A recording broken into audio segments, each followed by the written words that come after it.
बिस्मिल्लाहिर्रहमानिर्रहीम। आज हम पढ़ेंगे पेज नंबर 9 और 1973 के आइन के अहम पहलू, यानी कि की एस्पेक्ट्स ऑफ कॉन्स्टिट्यूशन ऑफ 1973। इसके जो पॉइंट हैं वो हैं, पहला है कि इफ्तिताहिया, तहरीर आइन, वफाकी आइन, नीम मुस्तवार आइन और कौमी ज़ुबान।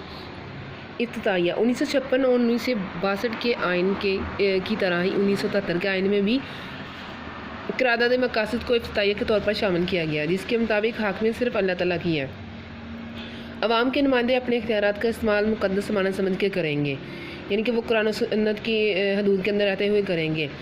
इसका मतलब ये है कि इफ्तिताहिया ये है कि ये एक उन्वान था। उन्वान इसका क्या था कि जो भी पहले कानून बनाए गए हैं, 1956 का आइन हो या 1962 का या 1973 का, उसके जो उन्वान की जो फ़हरस्त है उसमें सबसे सर फ़हरस्त अल्लाह ताला की हाकमियत यानी तौहीद को रखा गया है। उसके बाद कुरान और सुन्नत को, और उसके बाद इस्लामी इक़दार और अदल व इंसाफ और रवादारी, ये सब पॉइंट इसमें रखे गए।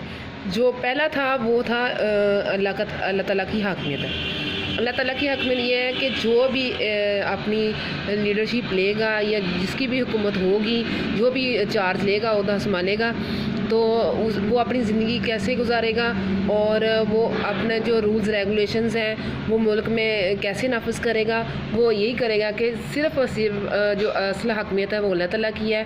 और जो वो हाकम बना है, अल्लाह ने उसे ये हकमियत दी है, यानी हुकूमत दी है, उसमें वो सिर्फ़ अल्लाह ताला के एक नायब है, यानी कि उसने अपनी मर्ज़ी के काम नहीं करने। इसमें जो अल्लाह ताला ने फरमाया कुरान और हदीस के अंदर, उसी को लेके उसने मुल्क में कानून तमाम नाफिज करने हैं। आगे तहरीरी आइन, यानी कि ये आइन लिखा गया था, रिटन कॉन्स्टिट्यूशन था।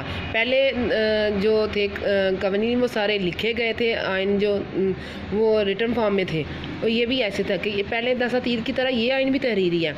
इसमें 280 दफ़ात और यानी इसके निकात थे, 12 हिस्से थे और ये 6 गोशवारों पर मुश्तमिल था। तीसरा है कि वफाकी आइन, पहले दसातीर की तरह 1973 के आइन में भी ये पाकिस्तान को वफाकी ममलकत करार दिया गया। वफाकी आइन यानी कि मुत्तहिदा आइन कहा गया, जिसे फेडरल कॉन्स्टिट्यूशन। 4 सूबों, वफाकी दारुल-हुकूमत और इससे मलका इलाके, यानी इससे जो मिले हुए इलाके थे, यानी मुत्तसिल इलाके। वफाकी से इंतज़ाम कबायली इलाका जात और सूबों के कबायली इलाकों पर मुश्तमिल है। नीम मुस्तवार होता है रिजर्ड, यानी कि सेमी रिजर्ड होता है, जिसमें लचक ना इतनी ज़्यादा हो ना इतनी ज़्यादा सख्ती हो। ये ऐसा कानून था, यानी कि इसमें हम इस में तरमीम करने का जो तरीक़ाकार है वो ही ना इतना इजी था और ना ही इतना मुश्किल था। 1973 का आइन नीम मुस्तवार नौयत का है। इसमें तरमीम का तरीक़ाकार यानी कि रद्द-ओ-बदल करने का तरीक़ाकार ना ज़्यादा मुश्किल है ना ही आसान है। कौमी असम्बली और सेनेट की 2/3 अक्सरियत आइन में तरमीम की मजाज है, यानी कि 2 से 3% जो अक्सरियत है वो आइन में रद्द-ओ-बदल कर सकती है। हालात को देखते हुए उसमें रद्द-ओ-बदल किया जा सकता है। कौमी ज़ुबान, अब इस आइन में यही पहले जो आइन थे उनकी तरह ये भी बात रखी गई कि हमारी जो कौमी ज़ुबान वो कौन सी होगी। 1973 के आइन की रूह से उर्दू ज़ुबान पाकिस्तान की कौमी ज़ुबान होगी। पहले 2 कवानी जो आइन थे उनमें भी यही था कि जो हमारी कौमी ज़ुबान है वो उर्दू ही होगी।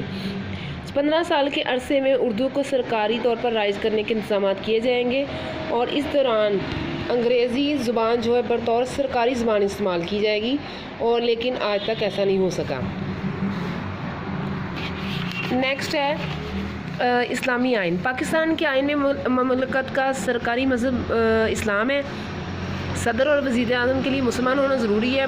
पाकिस्तान का मुकम्मल नाम इस्लामी जमहूरिया पाकिस्तान होगा, और इस आइन का मकसद भी यही था कि शहरियों में इस्लामी तर्ज़ ज़िंदगी को तरवीज और तरक्की दी जाएगी। सूद का खात्मा किया जाएगा और रियासत ज़कात और औक़ाफ़ को मुनज़्ज़म करने के लिए कोशिश करेगी, यानी जो टैक्स का इस्लामी असूल है वो ये है। आज़ाद खुद मुख्तार अदलिया, यानी कि जो अदलिया वो आज़ाद होगी। 1973 के आइन में आज़ाद अदलियात की ज़मानत फ़राहम की गई। जजों को माकूल मुआवजा और मुलाजमत का तहफ़्फ़ुज़ हासिल है। अदलिया को इंतज़ामिया से अलग कर दिया गया है। जज अपने फ़राइज़ मनसबी किसी खौफ या दबाव से आज़ाद होकर सर अंजाम देंगे, यानी कि जो हमारा अदालती निज़ाम है, जो जज वगैरह है, वकील वगैरह है, और ख़ासकर काजी जो आजकल के लैंग्वेज में जिसे जज कहते हैं, وہ بالکل نیوٹرل ہو کے ہی فیصلہ دے گا، اس میں کسی بھی چیز کا لحاظ نہیں رکھا جائے گا۔ اگر کوئی بھی اس نے کسی کے خلاف شہادت سنی ہے تو وہ بالکل نیوٹرل ہو کے اس کے خلاف اپنا فیصلہ سنائے گا، نہ کہ وہ کسی کے پریشر میں آ کے یہ فیصلہ سنائے کسی کا غلط یا صحیح۔ وہ سارا صرف اس نے اسلامی حدوں کے اندر رہ کے ہی وہ اپنا فیصلہ سنائے گا۔ کسی بھی فیصلے کا کوئی بھی مسئلہ ہوگا اس کا وہ فیصلہ اسی طرح سنائے گا، اپنے سے وہ کچھ نہیں اس میں وہ ایڈ کر سکتا، اور جو اس ٹائم حقائق ہوں گے ان کو مد نظر رکھتے ہوئے وہ اپنے فیصلے سنانے کا وہ کاربند ہوگا۔ 1973 کے پارلیمانی آئین 1973 کے آئین کے تحت قومی اسمبلی کی میعاد 5 سال مقرر کی ہے، یعنی کہ جو بھی حکومت آئے گی اس کی لمٹ 5 سال ہوگی۔ ملک میں پارلیمانی نظام رائج کیا گیا۔ ملک کا جو سربراہ ہے وہ صدر، اور حکومت کا سربراہ وزیر اعظم ہوتا ہے۔ آگے ہے کہ آئین کی بالادستی۔ اگر کوئی شخص موجودہ آئین کو غیر آئینی طریقے سے توڑے گا یا توڑنے کی کوشش کرے گا تو اس پر غداری کا الزام لگا کر اس پر مقدمہ چلایا جائے گا۔